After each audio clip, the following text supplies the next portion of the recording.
presentación. Eh, bueno, a ver aquí. Bueno, muchas gracias entonces, como decía, por la presentación y por esta oportunidad que nos dan de pronto de hablar un poquito acerca de este tema que digamos que cada vez realizamos más en las unidades de cuidado intensivo. Es un tema pues que es bastante pertinente y que del cual cada vez se va conociendo más. Entonces, creo que esta es una bonita oportunidad de conversar. Yo voy a tratar o la invitación pues que me hacen es como tratar de mostrar un poquito lo que hacemos, tal vez con un enfoque un poco práctico, más que profundizar en muchos conocimientos técnicos. La idea es como mostrar un poquito de lo que hacemos, cómo lo hacemos, por qué lo hacemos, y que de pronto al final demos unos minutos para que podamos conversar y resolver de pronto algunas inquietudes de parte y parte. Eh, para empezar a hablar de este tema, entonces, tenemos que decir que vamos a hablar de unos objetivos que vamos a tener durante la charla, unos objetivos concretos. Primero vamos a hablar de unos aspectos inmunológicos básicos que considero son importantes tenerlos en cuenta en el momento de prescribir este tipo de terapias, aspectos técnicos básicos de funcionamiento. Empezamos hablando con un poquito de historia y digamos desde los egipcios se habla o se hablaba de la importancia que tenían los humores que se acumulaban en el cuerpo y que tenían algún efecto como causa de diferentes enfermedades.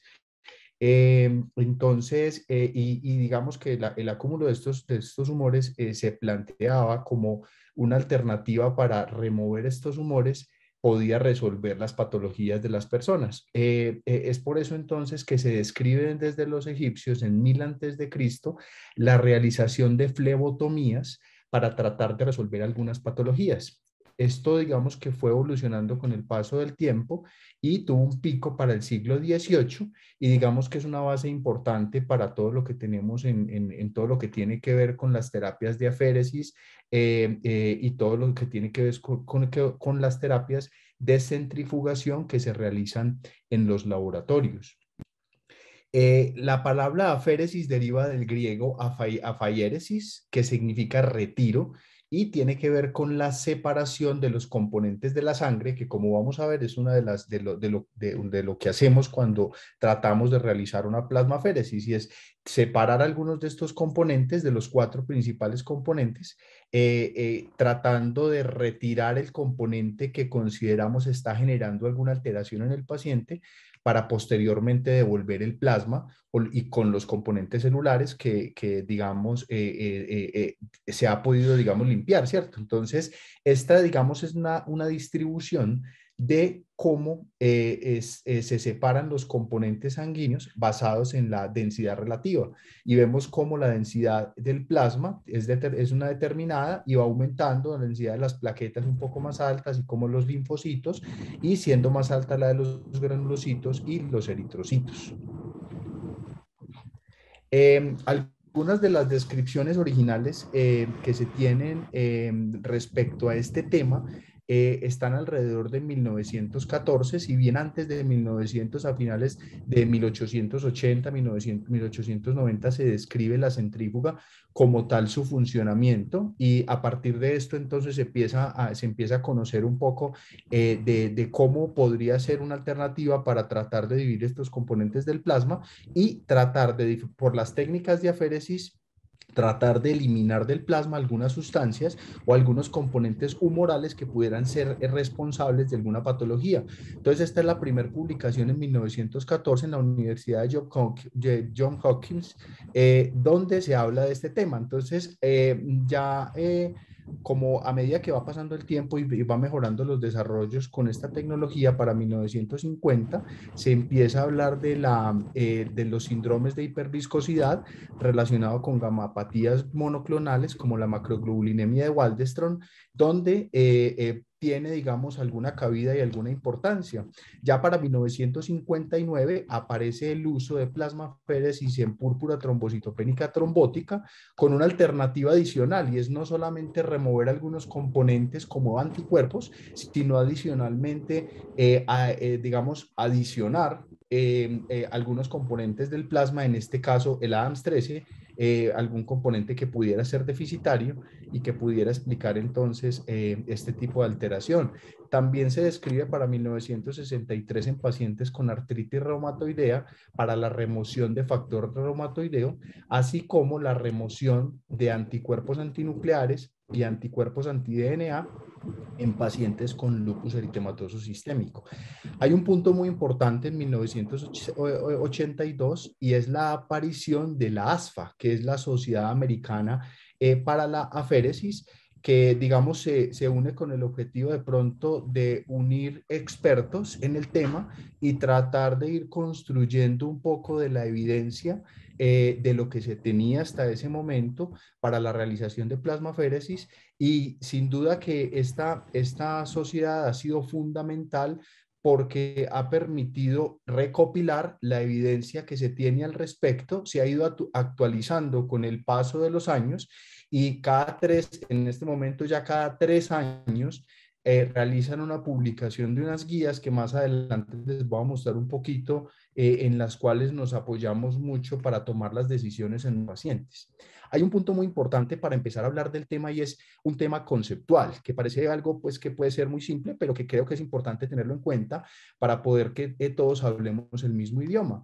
Y es que a partir de estas guías también se logra definir lo que es la plasmaféresis para diferenciarlo del recambio plasmático. Por esto el nombre de la charla de esta manera, porque son dos cosas con pequeñas diferencias.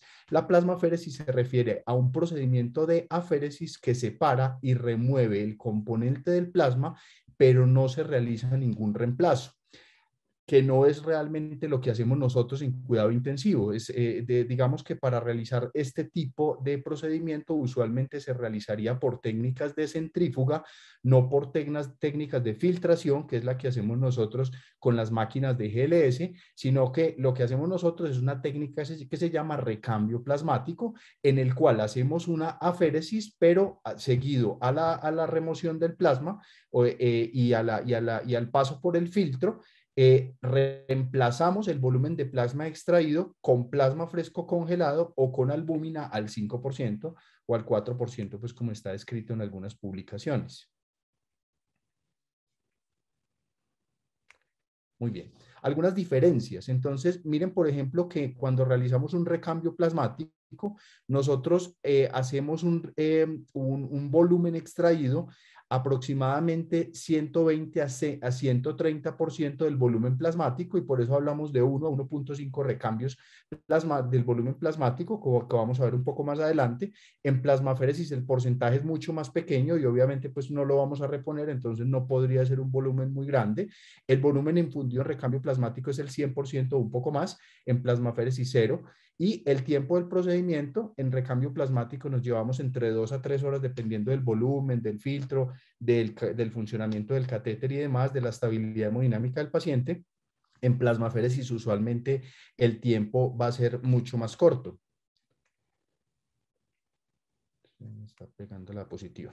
Algunos conceptos básicos de la inmunología que es muy importante tener en cuenta para tener claro, digamos, el entendimiento de por qué y cómo actúa la plasmaféresis. Entonces, esta gráfica se las muestro para que recordemos la importancia que tiene toda la red de citoquinas que permite interactuar o que actúa como vías de comunicación entre las diferentes células del sistema inmunológico, que permite la activación a nivel de diferentes órganos de procesos inflamatorios que actúan como parte fundamental en el funcionamiento normal del sistema inmune. Y aquí hay que resaltar algo muy importante, y es este macrófago o célula presentadora de antígeno que estimula el linfocito T, que es sin duda el linfocito TCD4 central en todo lo que tiene que ver con la respuesta inmunológica, y a través de diferentes receptores y vías de señalización mediada por diferentes citoquinas, estimula la célula B para la producción de anticuerpos. Entonces, eso va a ser fundamental para poder entender qué pasa en un paciente normal en el cual, a través del complejo mayor de histocompatibilidad, la célula presentadora de antígeno presenta un antígeno a la célula, y a través del complejo mayor de histocompatibilidad, esa célula del organismo se reconoce como propia. Pero en diferentes patologías, como vamos a hablar un poco más adelante, vamos a ver que los antígenos propios de cualquier parte del cuerpo, dependiendo de la patología que estemos hablando, si es una patología neurológica, si es un lupus, si es una artritis reumatoidea, habrá algunos componentes celulares propios del organismo en el cual el sistema inmunológico los reconoce como extraños y va a generar una producción de anticuerpos que van a atacar esos diferentes órganos o estructuras del organismo. Esa liberación de nuevos antígenos del organismo va a actuar como un proceso de retroalimentación positiva para que se produzcan más anticuerpos y finalmente van a ser responsables de enfermedades mediadas por autoanticuerpos. Esto sería entonces lo que pasa con una célula presentadora de antígeno que a través de diferentes receptores se une a la célula T para producir una estimulación y adicionalmente, después la célula T, también por diferentes antígenos y citoquinas, estimula la célula B o célula plasmática para que produzca los diferentes anticuerpos que se van a acumular en el organismo y que nos van a producir dificultades. Y aquí lo vemos entonces en línea cómo sería la producción de anticuerpos. Esto es muy importante recordar y resaltarlo porque cuando nosotros hacemos plasmaféresis tratamos de remover, dependiendo de la patología para la que la estemos indicando, pero si fuera una patología con la producción de anticuerpos, como son muchas de a las que le realizamos plasmaféresis, resulta que nosotros removemos anticuerpos, pero no bloqueamos la producción de anticuerpos por la célula B. Entonces, aquí un punto importante que quiero resaltar, y es que si un paciente tiene una vasculitis, tiene una púrpura de Heno-Schönlein, tiene una crisis lúpica, tiene alguna patología mediada por una reacción de antígeno-anticuerpo, es fundamental el manejo que hacemos de la patología de base, no solamente de la plasmaféresis, porque si nosotros no bloqueamos la producción de anticuerpos o el estímulo de las células T sobre las células B, como en este caso, por ejemplo, con un rituximab, que bloquea el receptor CD20, o utilizamos un esteroide, una metilprednisolona, una ciclofosfamida, dependiendo de la patología de la que estemos hablando, entonces posiblemente la plasmaféresis va a tener una mejoría transitoria, pero posteriormente el paciente va a recaer nuevamente en su sintomatología. Y aquí vemos cómo los anticuerpos actúan a diferente nivel, en este caso los anticuerpos anti-DNA en un paciente con crisis lúpica que van a producir un daño a nivel de la membrana basal glomerular y van a producir una glomerulonefritis que en este caso posiblemente va a ser rápidamente progresiva y que se puede asociar a una hemorragia alveolar y a un síndrome pulmón-riñón. Lo mismo podría suceder a nivel renal con una lesión que se produzca a nivel tubular. Entonces, eso es algo muy importante que resaltar y recordar adicionalmente que con la plasmaféresis podemos remover parte del complemento del organismo, el sistema del complemento que actúa como parte del sistema innato, como el sistema de defensa primario ante diferentes noxas, puede ser activado por reacciones antígeno-anticuerpo a través de la vía clásica, con activación y producción de C4, que va a activar el complejo de ataque de membrana, la unión de C5 hasta C9, y que nos va a permitir entonces actuar como un mecanismo de defensa y en el caso de una patología autoinmune va a ser responsable también del daño orgánico que se pueda producir en el paciente. Hay algunas, entonces quiero mostrarles alguna base farmacocinética también de por qué hacemos la plasmaféresis como la hacemos. Entonces, el objetivo ¿cuál va a ser en muchos contextos? Tratar de remover los autoanticuerpos de los que les estoy hablando. Tratar de bloquear la producción de nuevos anticuerpos y para esto, como les decía, se requieren medicamentos inmunosupresores para tratar de que no se creen más anticuerpos. Y hay otro concepto también importante y es la vida media de las inmunoglobulinas. Tener en cuenta cuál inmunoglobulina es la que queremos eliminar del paciente. Si es una inmunoglobulina GM o si es una inmunoglobulina G, porque tienen vidas medias diferentes y tienen distribuciones a nivel del organismo diferentes. Algunas como la IgM va a tener un componente más intravascular, la otra va a tener menos componente intravascular y eso va a ser importante porque en la medida que nosotros hacemos remoción de los anticuerpos que están en sangre, esos anticuerpos se van a ir liberando y van a tratar de ir equilibrándose con el paso del tiempo nuevamente, aumentando nuevamente los niveles de anticuerpo y por eso nosotros tenemos que hacer varias sesiones de plasmaféresis porque con una sola muchas veces no va a ser suficiente y si bien podemos barrer una gran cantidad de anticuerpos, algunos se van a acumular nuevamente y van a ser causa de que la enfermedad persista en el tiempo. Tener en cuenta que, como les voy a mostrar, no se deben hacer más remociones superiores a 2 volúmenes plasmáticos porque va a incrementar los efectos adversos. Y adicionalmente, entonces, va, como vemos en esta gráfica, la concentración que logramos eliminar de los anticuerpos, de los diferentes anticuerpos IgE, IgA, IgM, aquí abajo vemos la relación de volúmenes plasmáticos y vemos que cuando tenemos una remoción de un volumen plasmático, logramos remover alrededor del 70% de los anticuerpos.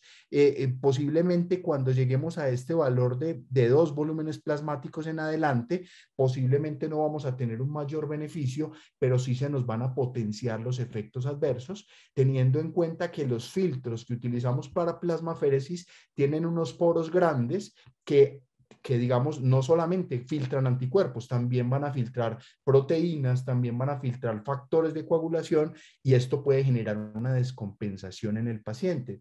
Y esto es algo también importante de lo que les mencionaba, y es que nosotros cuando tenemos un nivel de anticuerpo al 100% y aquí realizamos la primer plasmaféresis, es muy posible que con la primer plasmaféresis, o al menos como nos lo muestra este modelo experimental, puede bajar hasta el 60% la concentración de anticuerpos. Y en este artículo aclaran que esa disminución y este aumento después de que se termina la plasmaféresis varía de patología, de patología a patología, porque habrá algunas patologías en las cuales la producción de anticuerpos sea digamos, mucho más rápida y esta nivelación pueda ser más alta y por ende entonces se requieran más tiempo de realización de sesiones de plasmaféresis y por eso muchas veces evaluamos la respuesta clínica del paciente para definir la continuidad de las sesiones de plasmaféresis. Entonces, esto pasaría con la primera sesión, hay un aumento del nivel de anticuerpos, con la segunda sesión vuelve y disminuye,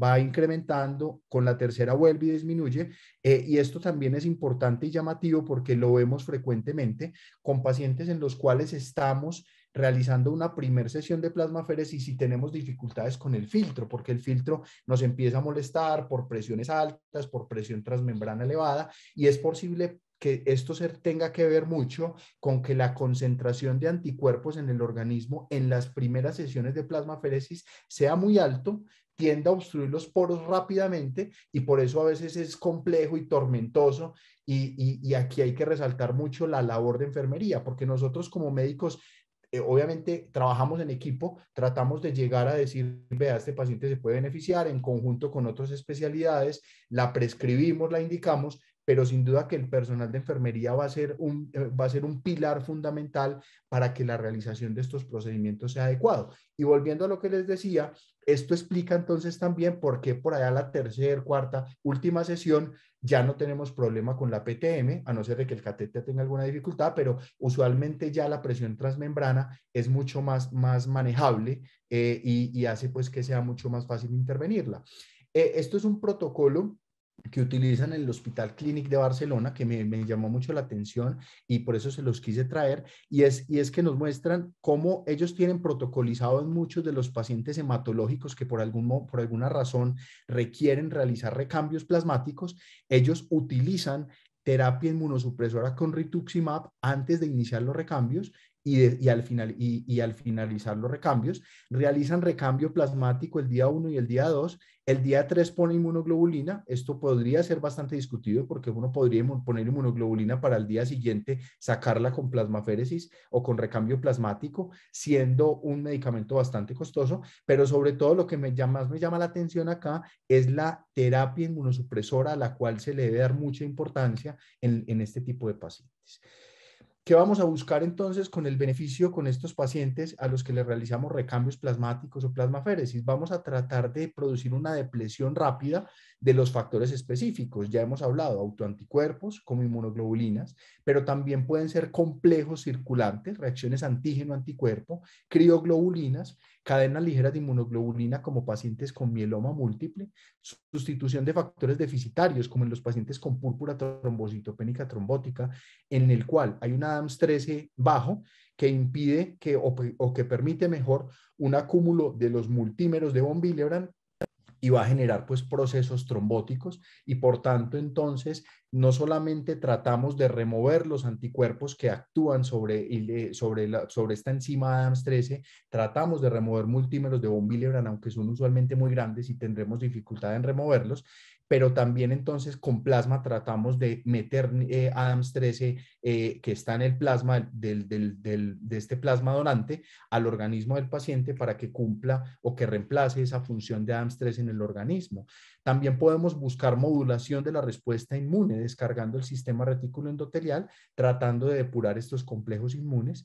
Y también podríamos tratar de remover mediadores inflamatorios como citoquinas y complemento en pacientes que tengan un proceso inflamatorio dado. Y ahí ya, digamos, uno podría decir que esto sería un poco más inespecífico para tratar de, digamos, producir una inmunomodulación en un paciente que esté muy inflamado. Y ahí, digamos, habría un poco más de discusión respecto a la indicación de este tipo de terapias.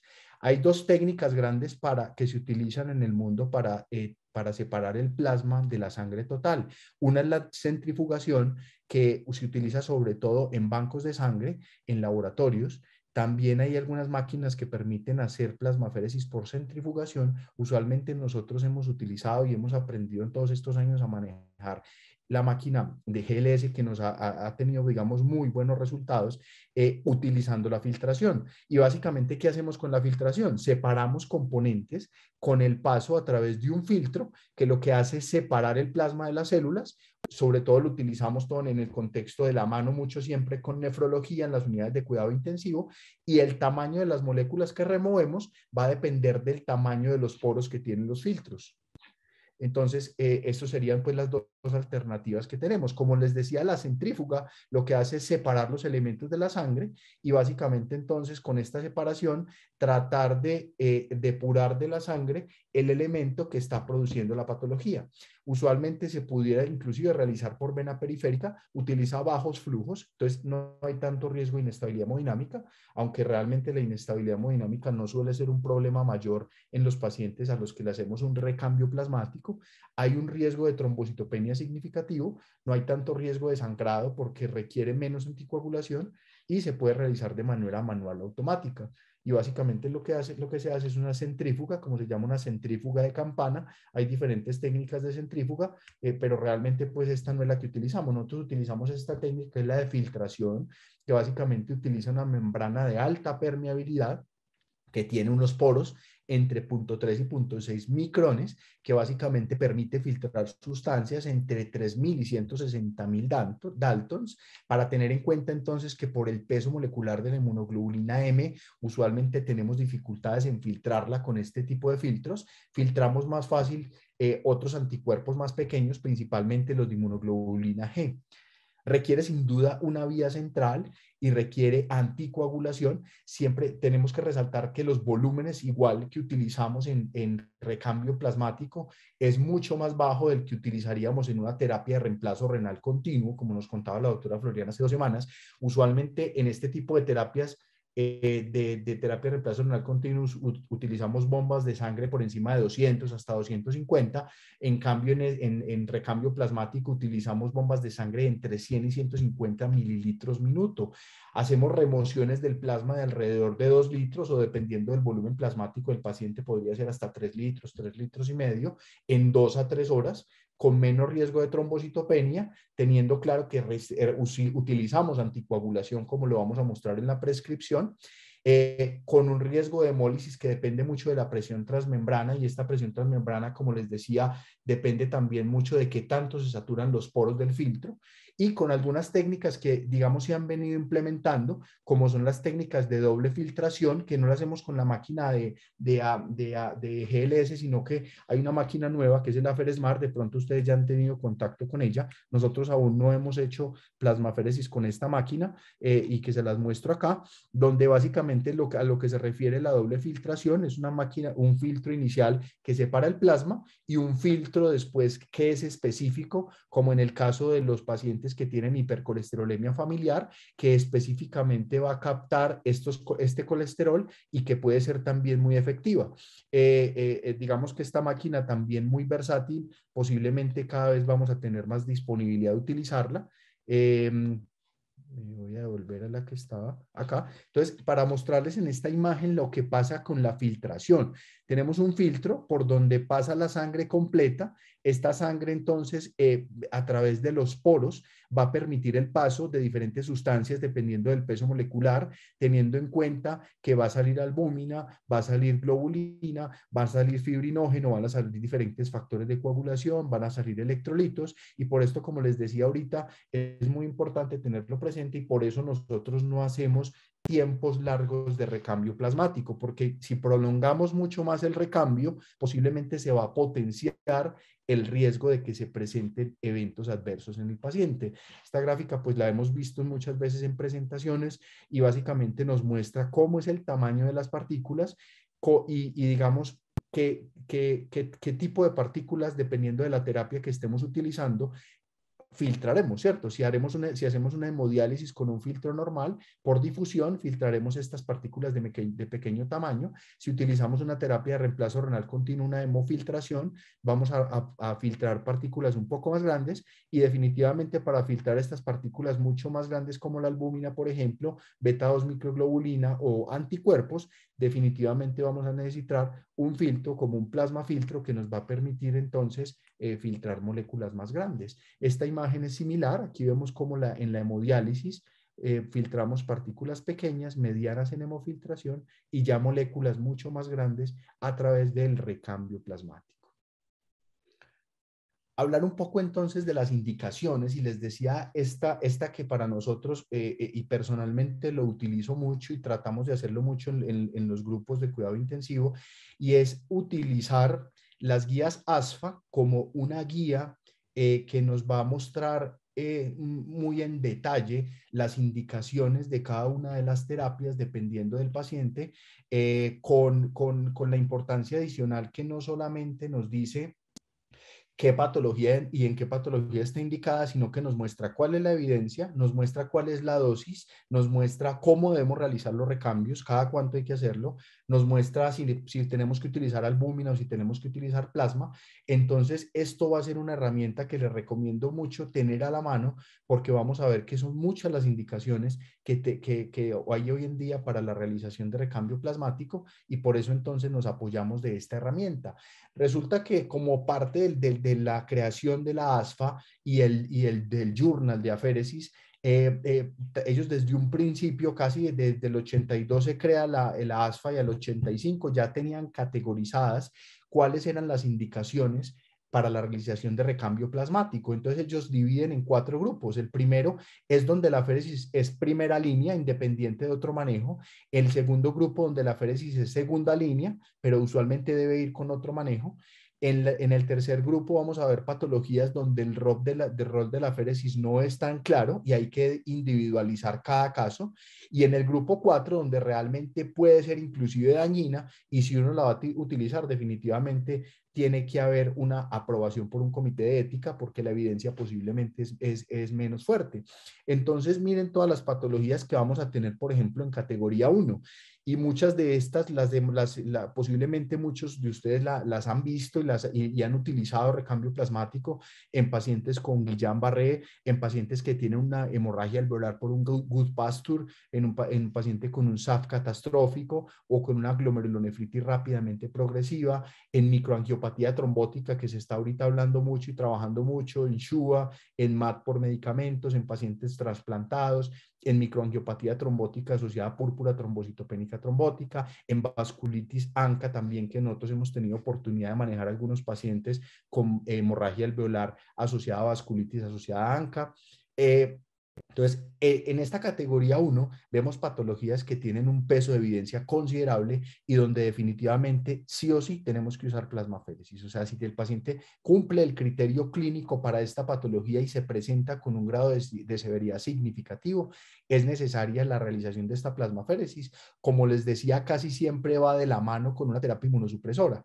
Aparece entonces en la categoría 2, donde posiblemente la plasmaféresis o el recambio plasmático va a entrar como una segunda línea, y aquí vemos algunas patologías como el Litter-Lambert, como la esclerosis sistémica, como el paciente con crisis lúpica, como el paciente con tormenta tiroidea, donde también la hemos visto, el paciente con hiperleucocitosis sintomática, con otras vasculitis. Entonces, aquí también va a ser importante la plasmaféresis, y posiblemente en estos dos grupos se reúnen la gran mayoría de patologías donde nosotros más hemos visto y más utilizamos en el día a día el recambio plasmático.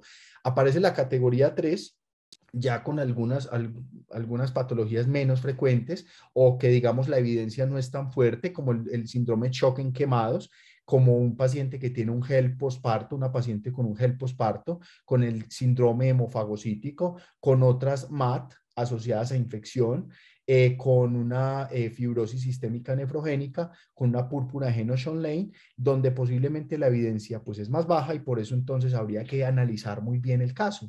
Y no pongo aquí la categoría 4 porque en la categoría 4 hay muy pocas patologías, y básicamente es tal vez la más representativa del síndrome de HELP preparto, que ahí casi que nosotros pues nunca la hemos utilizado, a pesar de que manejamos pacientes maternas críticas en la unidad de cuidado intensivo, y hemos tenido una paciente con CHUA, hemos tenido paciente materna con PTT, pero nunca hemos utilizado en HELP específicamente el recambio plasmático, y mucho menos aún con una paciente que está todavía en embarazo. Ahí sí posiblemente sería mucho el riesgo de complicaciones.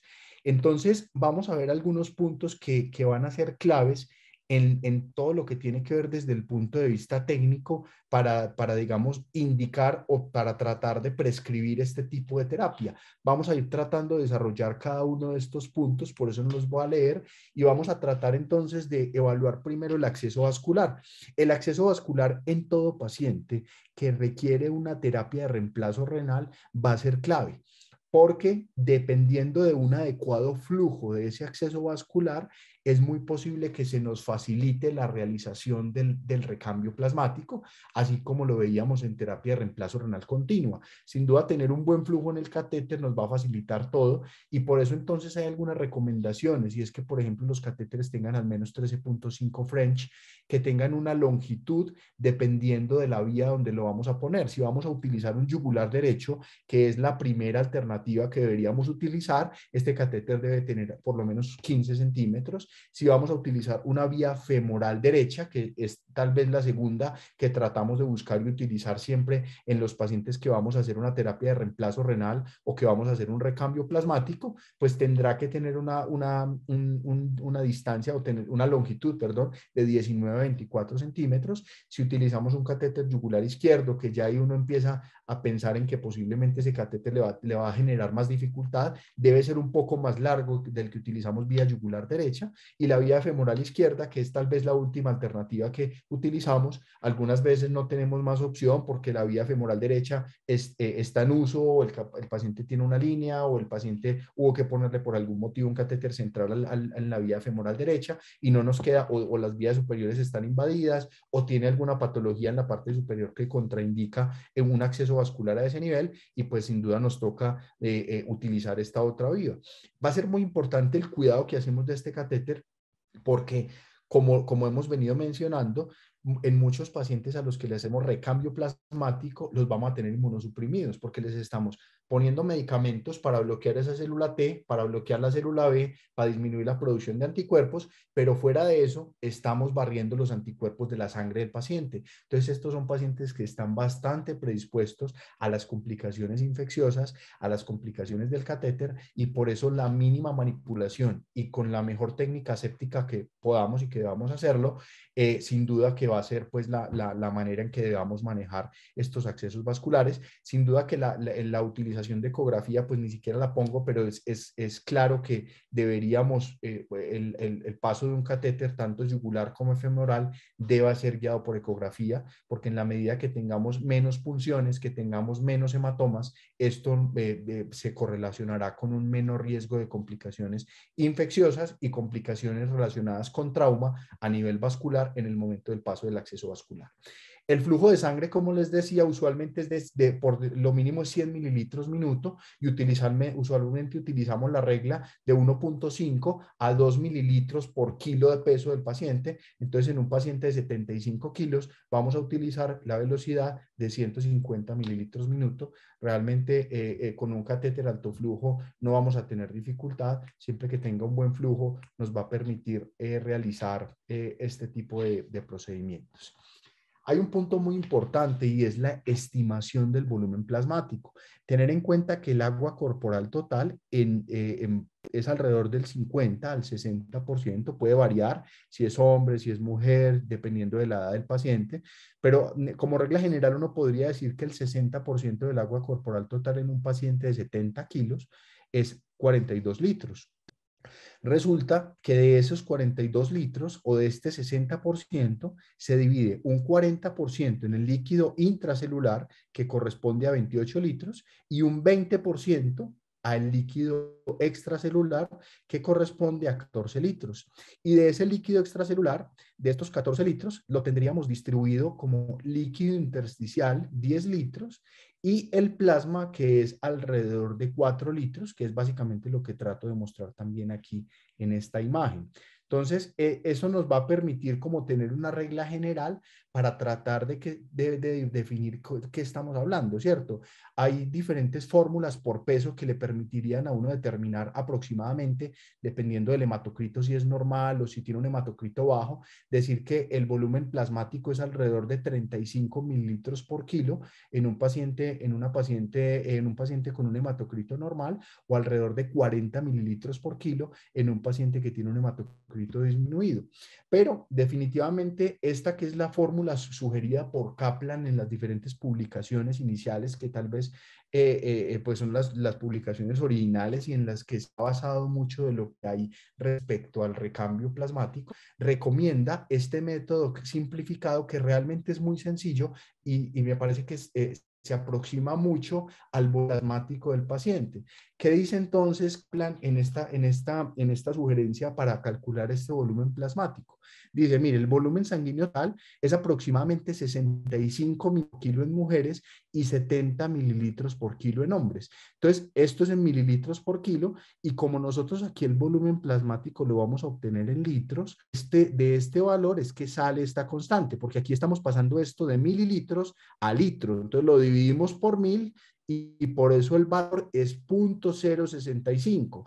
Nosotros usualmente siempre usamos 0.065, pero uno podría utilizar también 0.07 en hombres y 0.065 en mujeres. Posiblemente entre menos variables le metamos a la fórmula, pues menos nos vamos a enredar, y por eso entonces casi siempre utilizamos 0.065. Recuerden que esto es aproximado, y de hecho nosotros cuando definimos el volumen plasmático a 1.5 litros, y a veces aproximamos un poquito tratando de optimizar el recurso del albúmina o el plasma que estemos utilizando en el paciente, porque ahorita les voy a mostrar un caso que utilizamos plasma en el cual el volumen del plasma no siempre es exacto. A veces la bolsita trae 180, pero a veces trae 220, 240 mililitros.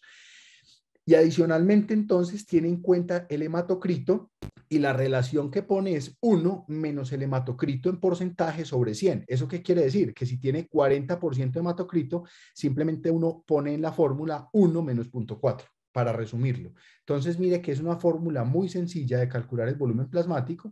Aquí multiplicamos 0.065 por 70 kilos, sería 4.55, y lo multiplicamos por 1 menos el hematocrito, y esto nos va a dar el volumen plasmático. Entonces, mire, esto es una forma muy fácil. Entendiendo esta fórmula, vamos a poder calcular el volumen plasmático sin ninguna dificultad. Entonces, parte digamos, de mostrar de hacer esta presentación, es decirles que definitivamente prescribir una plasmaféresis no es una ciencia oculta, ni mucho menos, y es algo que en la medida que uno va realizando y se va familiarizando, se va dando cuenta de que no es tan complejo, y de hecho yo se lo digo a los residentes que están conmigo, y es que hay que hacer este tipo de terapias, hay que conocerlas, hay que también saber prescribirlas, porque sin duda cada vez más está quedando en manos de nosotros como cuidado intensivo claro, siempre de la mano con el nefrólogo, de la mano con el neurólogo, con el reumatólogo,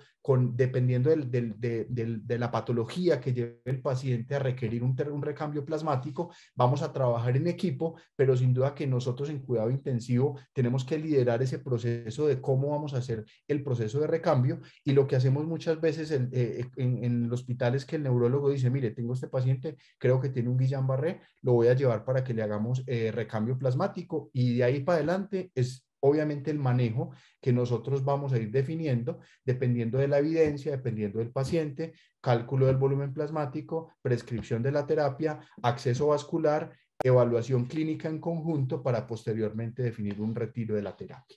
Entonces, el número de recambios, como les decía ahorita, hay que individualizarlo. Y por ejemplo, les traigo, este es un ejemplo de cómo aparece en la ASFA en una página que se gasta para cada patología. Entonces, por ejemplo, en PTT, en ASFA, ¿qué dice? Mire, dice, para esta patología, es una patología rara, le dice la incidencia, le dice, hay alrededor de estos ensayos clínicos donde nos muestra cuál es la evidencia de el recambio plasmático en PTT, describe un poquito de la enfermedad, dice cuál es el manejo que debería tener, no solamente el recambio plasmático, sino, por ejemplo, un manejo inmunosupresor, un abordaje inicial, obviamente no va a ser muy profunda esta parte, como una revisión de tema a complejidad, pero sí tratando de mostrar la evidencia más fuerte en el manejo de la patología, y le va a decir, mire, el volumen que usted requiere para este paciente es de 1 a 1.5 volúmenes plasmáticos, idealmente tiene que hacerlo todos los días, y idealmente entonces usted debe utilizar plasma o plasma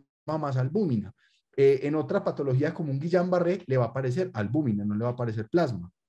Y otra cosa también que me parece fundamental en este tipo de patologías donde el número de sesiones no está definida y depende de la respuesta clínica, es que, por ejemplo, le dice, mire, en PTT usted solamente suspenda la plasmaféresis o el recambio plasmático cuando las plaquetas estén por encima de 150.000, usualmente 2 días seguidos, y usualmente también cuando el nivel del LDH esté muy cercano al valor normal. Entonces, por eso yo hago mucha insistencia y se lo digo mucho a los residentes en que este artículo es fundamental para nosotros tratar de hacer un abordaje y una prescripción muy precisa, y de pronto no andar muy perdidos de cómo es que voy a prescribir, cuánto le voy a poner, si voy a usar plasma o albúmina, cuántos volúmenes plasmáticos voy a hacer en mi paciente.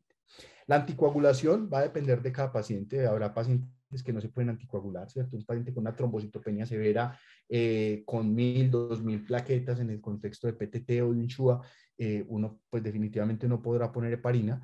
Podremos utilizar citrato. El citrato cada vez se viene utilizando más, sobre todo en terapias de reemplazo renal continuo, teniendo en cuenta que el citrato quela el calcio, y que para, obviamente, al quelar el calcio, antes de que la sangre vuelva al paciente, tendrá que tener una infusión de calcio, porque si no, pues tendremos dificultades también de hemorrágicas con anticoagulación con citrato.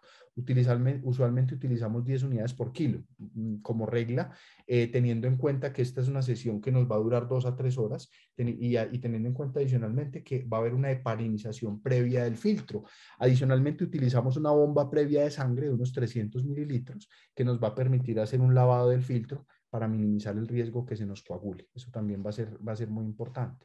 El líquido de reemplazo, la mayoría de publicaciones hablan de albúmina al 5%, hay otras que hablan que uno podría utilizar albúmina entre 4 y 5%. La albúmina entonces es la más usada, el riesgo de infecciones virales pues es prácticamente ausente, es costo efectiva y mantiene estable el volumen de sangre. Es importante, sin embargo, hay que tener en cuenta que no tiene factores de coagulación y podría tener un mayor riesgo de sangrado. Si yo tengo un paciente con una hemorragia o que está sangrando, posiblemente no utilice la albúmina, sino que me vaya más hacia el plasma. El plasma fresco congelado reemplaza los factores de coagulación, no produce pues coagulopatía, o el riesgo de coagulopatía es mucho menor porque los factores que se barren los estamos poniendo. Sí tiene mayor riesgo de anafilaxia, es costoso, a veces no hay disponible, a veces hay dificultades en la consecución del plasma. En los bancos de sangre ahora post pandemia vemos muchas dificultades en la disponibilidad de los hemoderivados, y tiene una dificultad adicional y es la parte técnica. porque cuando nosotros montamos albúmina, montamos soluciones de 1000, 1200 mililitros, pero si nosotros montamos plasma, estamos montando bolsitas de 200, 220 mililitros, y por tanto implica que en esta terapia el jefe tiene que estar encima de la máquina, porque la bolsita le dura 10 minutos y no queremos que le entre aire al circuito, porque eso va a generar pues dificultades para el funcionamiento normal de la terapia. ¿Y cómo prepararla? Porque a veces uno dice, bueno, entonces listo, al 5 o al 4. Y les voy a mostrar más o menos como la regla que nosotros utilizamos para preparar la una o la otra. Nosotros tenemos ampollas de albúmina al 20%. El 20% quiere decir que en 100 mililitros hay 20 gramos, teniendo en cuenta que la ampolla de albúmina viene, esta ampolla al 20% viene por 50 mililitros. Entonces nosotros queremos preparar albúmina al 5%. Y si en 100 centímetros hay 20 gramos, una cuarta parte de estos 100 centímetros, que serían 25 cc de albúmina al 20%, le sumamos 75 cc de solución salina y nos quedarían 100 centímetros de albúmina al 5%. Entonces, esto, digamos, es algo muy sencillo. Simplemente aquí lo que hacemos es una regla de 3 para mirar cuánto volumen tiene mi paciente y, por ejemplo, en el caso de que se requieran 2000 mililitros, o sea, 20 veces más este 100, podríamos multiplicar por 20 estos 25 centímetros y obtendríamos que 500 centímetros de albúmina al 20%, o sea, 10 ampollas de albúmina de 50 centímetros, le sumamos 1500 centímetros de solución salina y ahí nos quedan 2000 cc o 2 litros de albúmina al 5%. Muchas veces nosotros tenemos pacientes que el volumen plasmático está alrededor de 2.400, 2.500 por el peso de la población en general. Usualmente más o menos nos vamos con un volumen plasmático. Si hacemos un recambio de un volumen plasmático, como lo hacemos en muchos de los pacientes, estamos hablando de 2.400. Si hacemos 1.5 volúmenes, nos vamos a 3.600, 3.500. Habrá pacientes más grandes.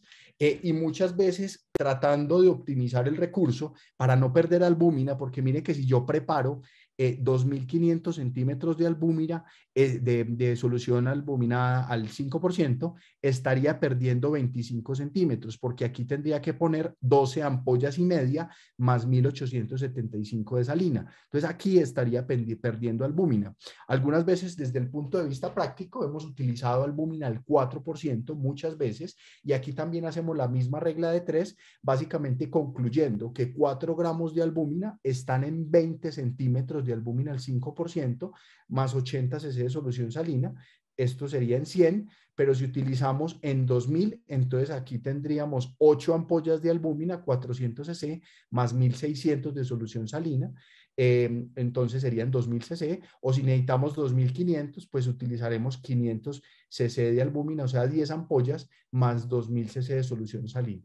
Entonces, esta es una fórmula que a mí me parece pues sencilla, de pronto depurándola, rayándola, uno se da cuenta pues cómo se debe, cómo se utiliza, y es una forma de poder calcular la preparación del albúmina. La selección del filtro, realmente aquí no hay mucha dificultad. Nosotros utilizamos filtro casi siempre TPE 2000, que es para pacientes adultos mayores de 60 kilos. El TPE 1000 usualmente es para pacientes más pequeños.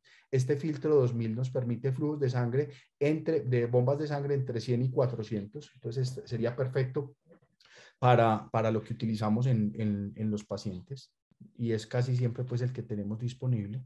Este sería el diagrama de flujo de cómo obtenemos la sangre del paciente. Aquí habría una bomba previa de sangre que, digamos, diluye un poco esta sangre, una bomba roller que envía la sangre hacia el filtro. Aquí vemos la heparina que entra al circuito. Aquí vemos cómo sale el ultrafiltrado de plasma. Y aquí vemos cómo entra la sustitución después de que la sangre pasa por el filtro. Aquí entra la sustitución con la solución albuminada o con el plasma para volver al paciente. ¿Ven? Entonces, que es algo, digamos, muy sencillo de cómo lo representaríamos de manera muy concreta, y es lo que realmente cuando uno va a ver en la máquina es lo que sucede en la medida que entra la sangre al filtro y se realiza pues como tal el recambio plasmático, y posteriormente se le repone el líquido albuminado o el plasma. Los parámetros de inicio, como les decía ahorita, usualmente utilizamos una bomba de sangre de 2 mililitros por kilo. un volumen de sustitución de 1 a 1.5 volúmenes plasmáticos, usualmente lo calculamos para 2 o 2 horas y media, con pérdida de plasma de 0 centímetros. Esta pérdida de plasma usualmente siempre la ponemos en 0 y es si digamos quisiéramos extraer un poco del plasma del paciente. O sea, si yo quiero que adicionalmente al recambio plasmático, el volumen final después de la plasmaféresis sea, por ejemplo, 100, 200, 500 mililitros menos. Usualmente nosotros no lo hacemos porque las indicaciones de este tipo de terapias muchas veces en los pacientes no vamos a tener tanto dificultad con el manejo de volumen y por eso la pérdida de plasma casi siempre la mantenemos en 0. La PVP va a estar entre 200 y 300. Esto nos va a permitir, como les decía, digamos, diluir un poco la sangre antes de que llegue al filtro.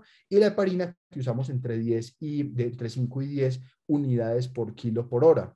¿Qué complicaciones podemos tener en el paciente que tiene un recambio plasmático? La hipotensión, que usualmente no es tan común, a no ser que el paciente ya venga con algo de hipovolemia, que tenga, por ejemplo, o que tenga una dosis importante de antihipertensivos. Eso podría generar hipotensión, no es común. La hemólisis también se podría presentar, usualmente relacionada con presiones transmembrana elevadas al final de la terapia.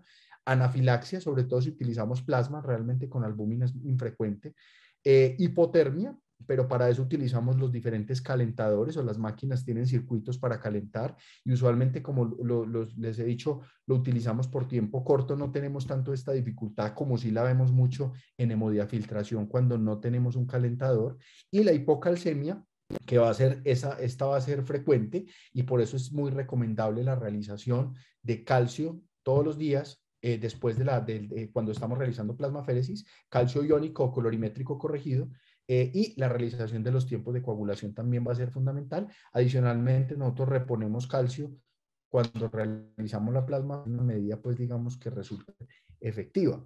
Y finalmente, en estos últimos minutos les quiero mostrar 2 casos clínicos. Este es un caso que tuvimos recién, inclusive cuando estaba montando la charla hace un par de semanas, un turno en oncólogos, tuvimos una paciente con una sospecha de PTT y este es el caso, una mujer de 53 años con antecedente de histerectomía por miomatosis, empieza en julio del 2021 con dorsalgia, diaforesis y pérdida de peso. Gente la empiezan a estudiar de un primer nivel, la envían pues para estudio por hematología porque venía con anemia y trombocitopenia. Y resulta que cuando la empiezan a estudiar se dan cuenta de que es una anemia hemolítica con una L elevada, con una aptoglobina baja, con un CUMS directo e indirecto negativo. Eso quiere decir que es una anemia hemolítica no inmune y asociado a trombocitos 5000, se considera que es muy probable que la paciente pueda cursar con una púrpura trombocitopénica trombótica. Adicionalmente, la paciente presenta cefalea, alteración del estado de conciencia, un ataque de cráneo con unos higromas subdurales, un ataque de abdomen con un infarto esplénico. Entonces ya de entrada uno ahí empieza a pensar, podrá estar haciendo alguna manifestación trombótica, un ecocardiograma normal con los estudios de extensión negativos, ferritina, la ferroquinética, los niveles de B12, fólico, pruebas de infecciosas negativas, las pruebas de autoinmunidad que no las teníamos todas para ese momento. De hecho, aún no ha llegado, que es un lío que tenemos aún pues en la ciudad y es la demora en las pruebas de la autoinmunidad. Pero con esa sospecha y con un extendido de sangre periférica con esquistocitos, ella ingresa a la unidad de cuidado intensivo para monitoreo y lo primero que pensamos es en la posibilidad de una PTT. La vemos en conjunto con neurología, hematología de cuidado intensivo y definimos que definitivamente si lo que tiene es una PTT hay que actuar rápido. Le hacemos la medición de los niveles de Adams 13 con apoyo pues de un laboratorio que nos ayuda con eso y iniciamos recambio plasmático. Esto porque en esta patología específicamente la demora al inicio de la plasmaféresis puede impactar en la mortalidad del paciente. Esta paciente había recibido una gran cantidad de transfusión de plaquetas por su trombocitopenia severa antes de tener esta sospecha diagnóstica y pues obviamente eso condicionaba un mayor riesgo de complicaciones trombóticas. Era una paciente de 51 kilos con un hematocrito de 30 en ese momento. Entonces el cálculo que le hicimos fue 0.065 por 51 kilos. Esto nos da 3.31. Esto es en litros, les recuerdo. 1 menos el hematocrito en 30 nos da 0.7 y nos dio un cálculo de un volumen plasmático de 2.3 litros. ¿Y qué hicimos? Bueno, entonces como era la sospecha de PTT y asumimos que los niveles de ADAMS 3 están disminuidos, dijimos, no, pues esta paciente sin duda hay que hacerla con plasma. Entonces lo que hicimos, ¿cómo prescribimos la terapia en ella? Le pusimos un filtro TP de 2000, le pusimos una bomba de sangre de 150 mililitros, aunque pudo haber sido menos por el peso de ella, de 100 a 150, pero ella estaba estable, sin soporte, de hecho estaba hipertensa. Entonces de entrada utilizamos este volumen de 150, una PDP de 400 y pusimos una sustitución de 1000 mililitros por hora con plasma. Utilizamos 14 unidades de plasma para tratar de aproximar a este volumen plasmático de 2.4 litros, como les decía, teniendo en cuenta que el plasma puede estar entre 180, 220, hasta 240 mililitros, dependiendo de la unidad que nos llegue, y no utilizamos el heparina por el alto riesgo de hemorragia. En eso sí, pues, digamos que con esa trombocitopenia severa que tenía la paciente, utilizamos la montamos sin heparina, le pasamos un catéter después de transfundirle plaquetas en ecoguiado en única punción, un catéter yugular interno derecho, un catéter alto flujo. Esto es muy importante y tal vez, pues, y no lo he mencionado, el doctor Serna nos enseñó a hacer todas estas terapias de recambio hace unos años, cuando estábamos empezando con nosotros con terapia de reemplazo renal continuo, y él es muy insistente en la importancia de la realización de la placa. Creo que es clave antes de montar una terapia y no solo después de haber verificado los flujos del catéter, ver que el catéter esté bien posicionado, porque uno a veces ve catéteres que se le van para el axilar y obviamente es un catéter que no va a funcionar bien, y si usted se da cuenta de eso cuando conecta el filtro, es pues muy posible que el filtro lo vaya a perder. Hicimos la placa, verificamos la posición del catéter y alistamos la terapia. Aquí entonces vemos la bolsita de plasma ya colgada, y empezamos pues el proceso de calibración, de cebado, todo este proceso en que enfermería es demasiado experto y en que posiblemente complementario a esta revisión sea necesario hacer talleres si quedan dudas para ver cómo es el montaje, cómo se pone el filtro, que en esto, digamos, Carolina nos ayuda bastante cuando tenemos dificultades en el manejo de la máquina como tal. Aquí ya la terapia estaba funcionando, estaba pues con su plasma conectada. Aquí vigilamos la bomba de sangre, el volumen total calculado, la sustitución que después la subimos a 1200, la bomba previa de sangre, la pérdida de plasma que, como les decía, siempre la dejamos en cero, con un monitoreo de presiones que realmente estuvo muy bien durante toda la terapia, sin ninguna complicación. Realizamos la misma y terminamos y pudimos desmontar la terapia. Este es un primer caso, y este es otro caso que les quería mostrar también. Es un caso que tuvimos cuando yo estaba en mi proceso de formación. Yo pues trabajé mi formación, toda fue al lado de la doctora Florian, y pues digamos que todo lo que tengo y todo lo que yo sé en mi formación es por mucho de los conocimientos que aprendí en Santa Sofía. Nosotros este caso lo llevamos inclusive lo presentamos en un póster en un Congreso Nacional de Cuidado Intensivo, y fue una mujer de 31 años. Para resumirles, les quería mostrar cómo se presentó el póster, no para que lean toda esta carreta, pero sí contarles, mire, es una señora de 31 años sin comorbilidades que llega con una crisis hiperglicémica y llega con una clínica de una pancreatitis severa, con una lipasa de 3200, y dentro del screening de la etiología de la pancreatitis le encontramos 3546 triglicéridos. Esta es una de las recomendaciones que aparece en el tercer grupo de recambio plasmático. Y resulta que, bueno, aquí está la tomografía donde está muy hematizado el páncreas, pero mire cómo sale este recambio plasmático de la primera sesión. Es un líquido prácticamente lechoso. Primera sesión, segunda sesión y tercera sesión, donde ya prácticamente el plasma, este es un plasma completamente lipémico, aquí ya estaba aclarando, y el tercero, que es un plasma ya pues mucho más clarito, y aquí vemos cómo el nivel de triglicéridos bajó 3500, 1100, 700 hasta 319 en la última sesión de plasmaféresis, que ya casi que esta fue la enzima, porque ya cuando uno tiene menos de 1000 triglicéridos posiblemente ya no requiera realizar más plasmaféresis. Esta paciente que les cuento pesaba 80 kilos, tenía un hematocrito de 38. Esto le dio 0.065 por 80 a 5.2 litros por 0.62, le dio un volumen plasmático de 3,2 litros. Le practicamos entonces, como prescribimos la terapia para ese momento, utilizamos un filtro TP 2000, una bomba de sangre de 160, una PVP de 300 mililitros por hora y le hicimos una sustitución 1100 mililitros por hora con plasma. Creo que para este momento hacíamos con albúmina al 4%, ya hace bastantes años pues que hicimos que tuvimos esta paciente de Santa Sofía. No se utiliza heparina por el riesgo de hemorragia. En ella creo que si utilizamos heparina ya no tenía pues alguna complicación hemorrágica. Como conclusiones finales, ya para terminar entonces, les quiero pues como decir que realmente el objetivo de esta charla básicamente era decirle, mire, si ustedes digamos, muy posiblemente ustedes ya vienen haciendo plasmaféresis en los sitios donde están, en las unidades de cuidado intensivo, y si no lo vienen haciendo, yo creo que la invitación de esta presentación es decirles, mire, realmente no es algo tan complejo.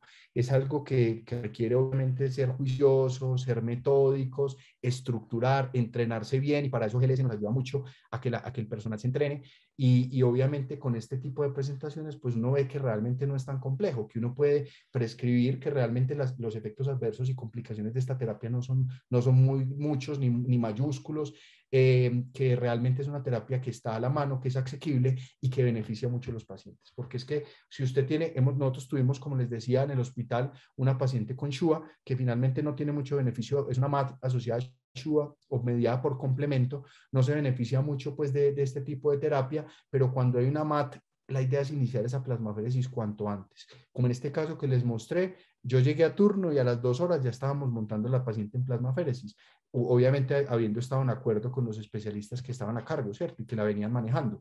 Y uno no debería retrasar el inicio de una plasmaféresis si un paciente lo requiere. Y no debería ser la limitante que nosotros como grupo de cuidado intensivo tengamos de pronto dificultades en prescribir este tipo de terapias. Nosotros hemos usado mucho las terapias de recambio plasmático en muchas patologías, sobre todo en las patologías neurológicas, es donde más uno la ve, más la ve utilizar.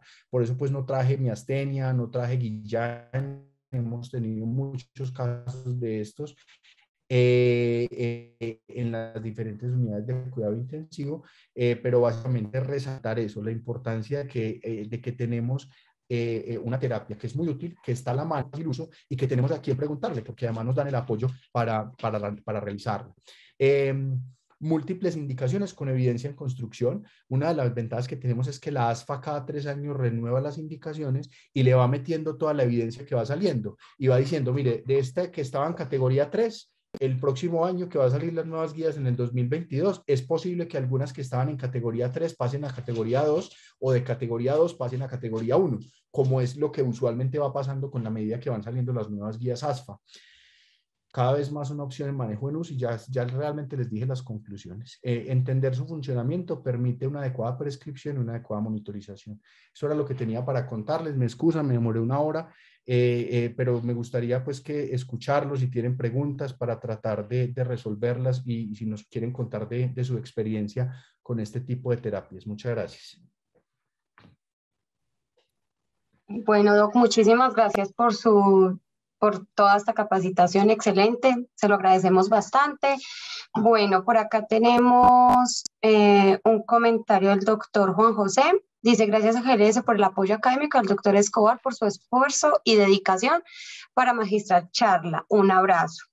El doctor Wilder Castaño nos dice que muy clara. Yoleni Ramírez dice que muchísimas gracias por el aporte. Jaime Alberto, el doctor Jaime Alberto, muchas gracias. ¿Alguno de ustedes tiene alguna pregunta, algún comentario que deseen realizar?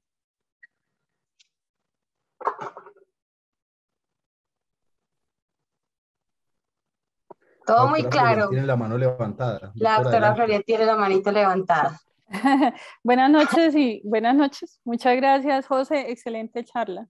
Me gustó mucho, es muy clara. Desde el principio al fin, con los casos prácticos, pues me pareció que la charla fue muy buena.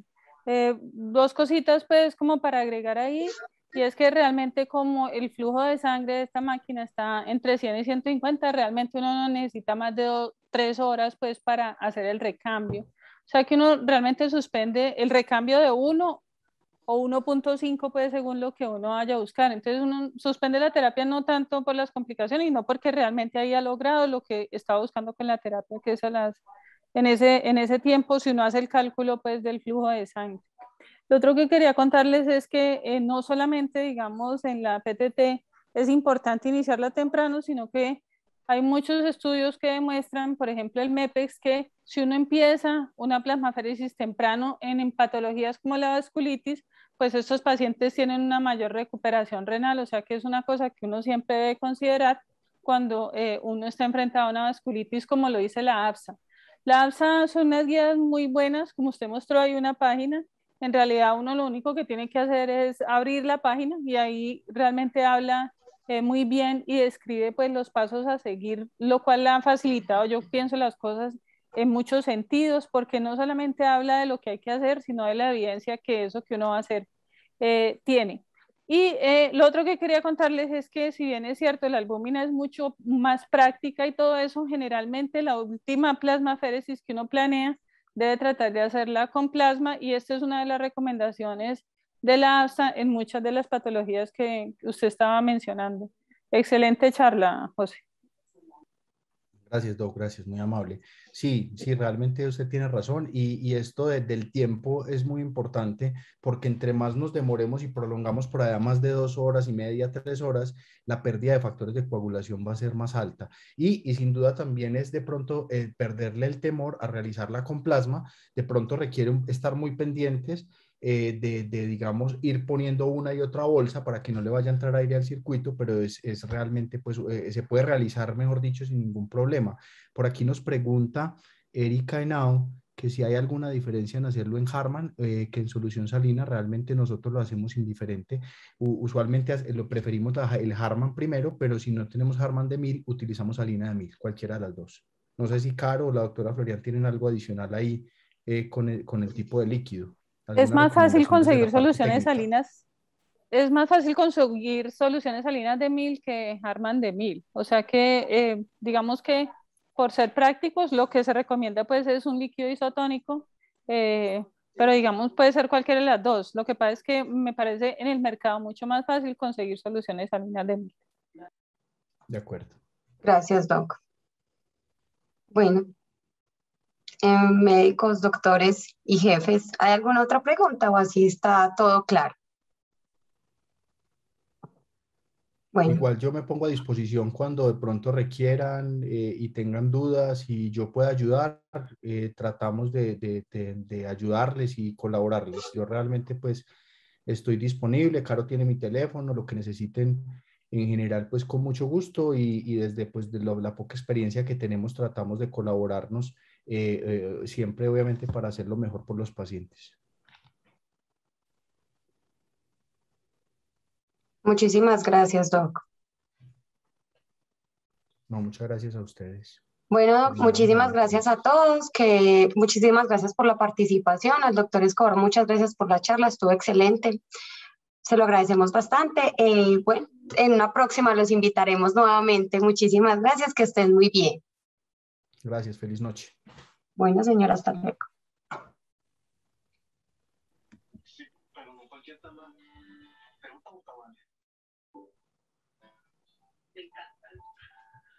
Gracias, Ramón.